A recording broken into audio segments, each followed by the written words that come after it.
Радио сериал. Кайда жүрөсүң? Тажадым. Сен менен өткөргөн күндөрүм капастагы чымчыктай эле болуп калды. Университет. Бул деген күнөө болот. Кайдан көрдүң эле? Кепетесин эле көрүнүп турбайбы? Азыр эмес, агай. Кудай буйруса көзүндө үйлөнөбүз. Радио сериал. Радио сериал.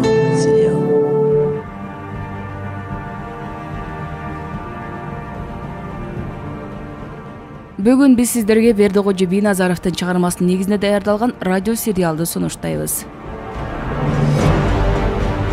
Дуаланган келин 3-бөлүм.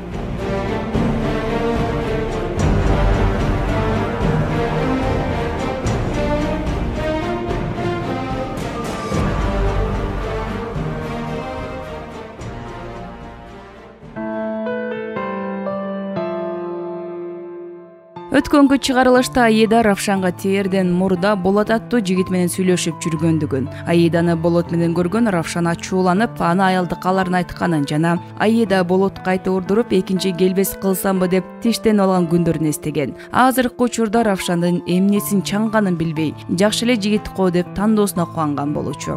Бүгүн ушул жерден баяндайбыз.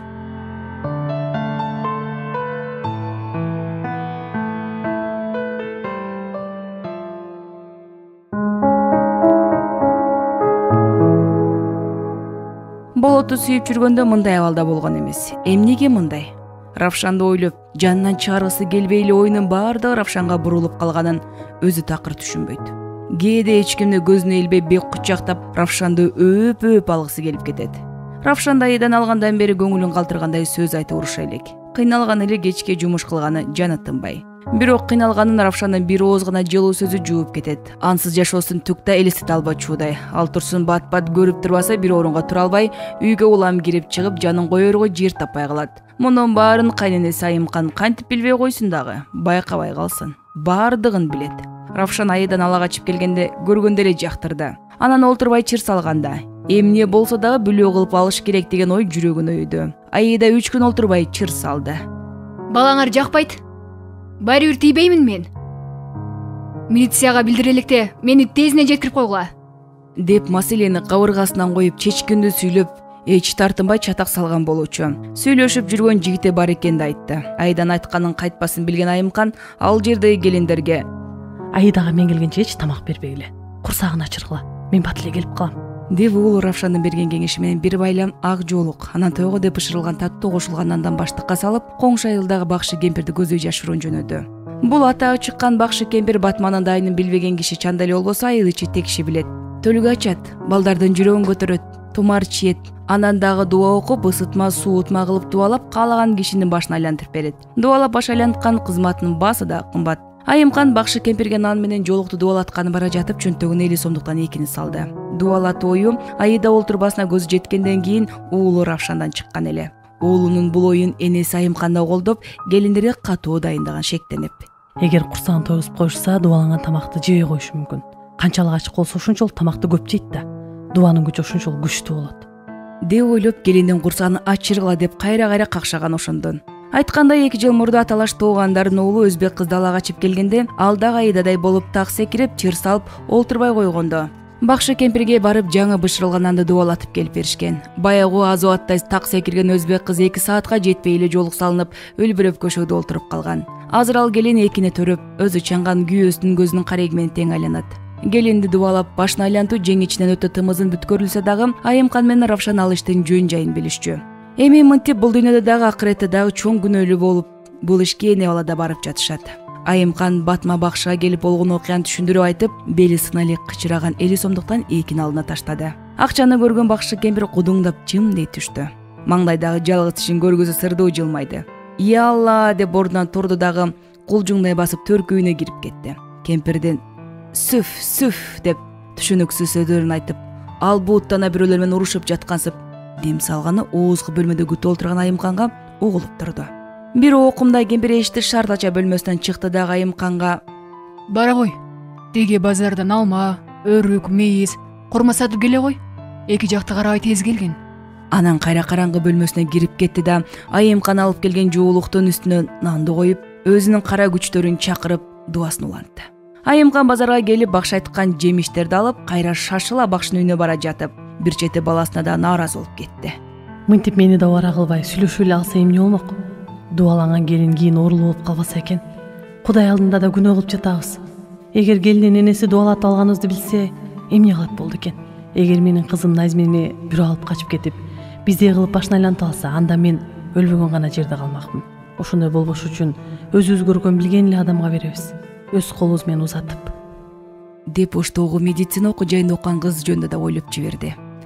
Айымкан өзүнүн ою менен алек болуп келе жатып, башка көчөгө түшүп алганда 100 кадамдай баскандан кийин гана билди. Кайра артка басып эч нерсе ойлобойн дегени менен күлүгөлөр биринин артынан бири келе берди. Санаасы санга бөлүнүп, денесин муздак тер басты. Бакшы кемпирдин үйүнө келгенге чейин уулунун жоругуна нааразы болду. Бирок мындай башка жасай турган айласы жок эле. Баягынын баласын алып келген кызы чанып кетептир деген сөзгө калгандан көрө, дубалатып алганга эмне жетсин деген ой баарын жеңип кетти. Бакшынын үйүнө келгенде кара жоолук салынган жаш кыз Күтүп туруңуз ушул жерде. деп Айымкан базардан алып келген жемиштерди баштыгы менен көтөрүп ички үйгө алып кирип кетти. Базардан келгенден кийин Айымкан бакшы кемпир дагы 2 сааттай күттү. Ошол 2 саат Айымкан үчүн 2 жылга тете болду го. Баласы үчүн ушундай күнөөлүү ишке барып жаткан өкүнбөй койгон жок. Күн төөдөн ылдыйлап, кеч кирип баратканда бакшы кемпир ички үйдөн чыгып келди. Артынан дубаланган жоолук менен нан жана жемиштерди кара жоолук салынган кыз көтөрүп чыгып, тапчанда маңдай теске олтурган Айымкан менен бакшы кемпирдин ортосуна койду. Бакшы кемпир кара жоолук салынган кызды кете бер дегенси белги берди дагы элеңдеп эки жагын караганан Айымканга акырын мындай деди. 2 жылдан кийин кайра келип, дубаны жандырып кет. Антпесен келиниң оорулуу болуп калышы мүмкүн. Төрөгөндөн кийин бала калаксып, эч кайда кете албай калат. Бул тамакты жатаарда бергиле. Жеп туруп уктап калгандай болсун. Бүгүн секирип отурбай жаткан келиниң эртең эле созулуп отуруп калат. Тиги уулуңдун сүрөтүн ала келсең болмок? Мейли эме.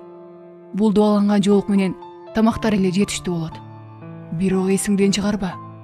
2 жылдан кийин унутпай келип, дубаны жандырып кетишиң керек. Коркпой эле кой. Уулуңду көрмөйүн тура албагандай күчтүү дубалар менен дубаладым. Келиниң уулуңду көрбөсө сарсана болуп, уулуңду эле күтүп калат. Мейли анда. Баары жакшы болот. Айтмакчы. Дубаланган оокат салынган чыныны бекем катып, этият сактагыла. Муну оң кулагың менен да, сол кулагың менен да угуп ал.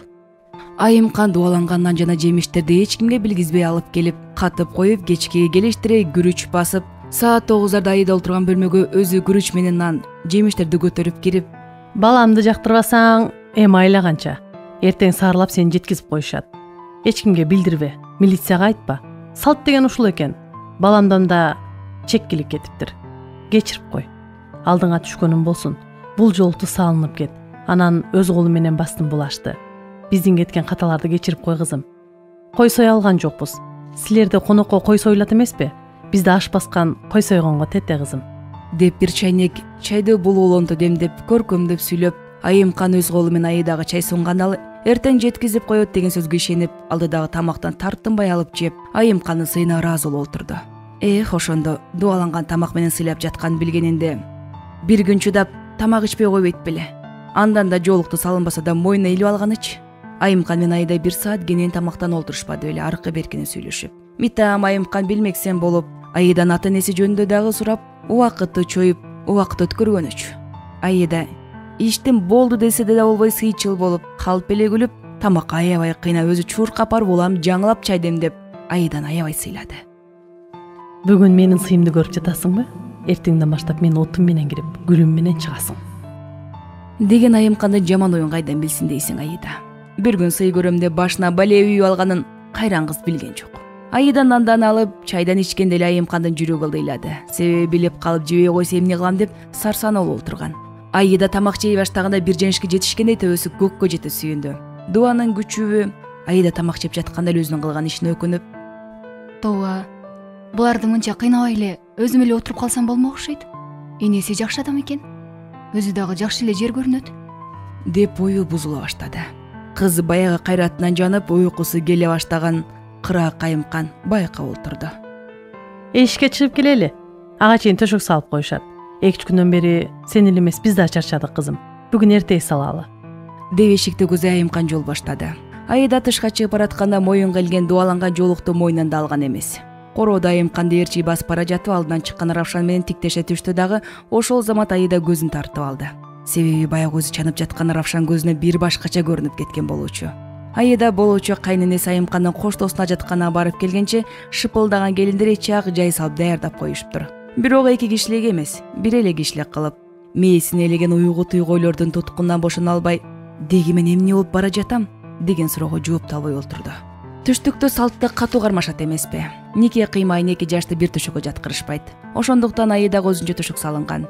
Кирпигинен тарса жыгылчудай болуп чарчаган Аида төшөккө кулаганда эле көшүлүп уктап кетти.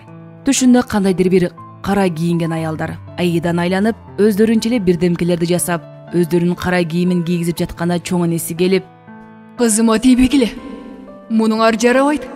Кызымдын убалынан корккула» деп жулунуп келе жатканда жолун бир нерсе тосуп, чоң энеси ошол бойдон көрүнбөй калат дагы ордуна Равшан бир башкача кычырап кийинип келип, эч кимде көз келбей, Аиданы кучактап, бетинен өөп: Аида, мындан ары экөөбүз ар дайым бирге болобуз.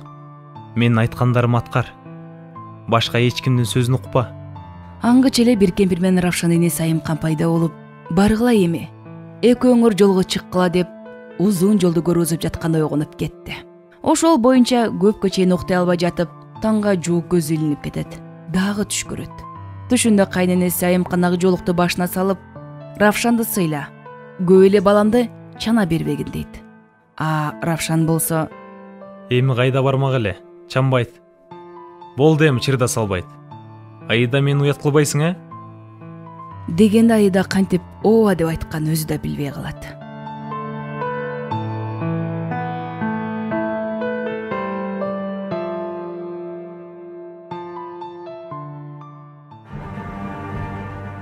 Сиздер бүгүн Бердикожо Бийназаровдун чыгармасынын негизинде даярдалган радио сериалды угалдыңыздар. Даярдаган Мерим Абдыкадырова, үн коштогондор Назира Абдалиева, Уулчы Абсаматова, Клара Абдыкалыкова, Нурастан Бакытбеков, көркөмдөп жасалгалаган Белек Култаев.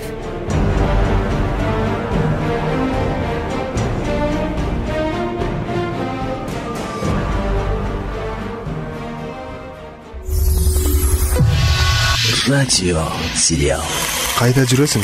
Тажадым. Сен менен өткөргөн күндөрүм капастагы чымчыктай эле болуп калды. Университет. Бул деген күнөө болот. Кайдан көрдүң эле? Кепетесин эле көрүнүп турбайбы? Азыр эмес агай. Кудай буйруса күзүндө үйлөнөбүз. Радио сериал. Радио сериал.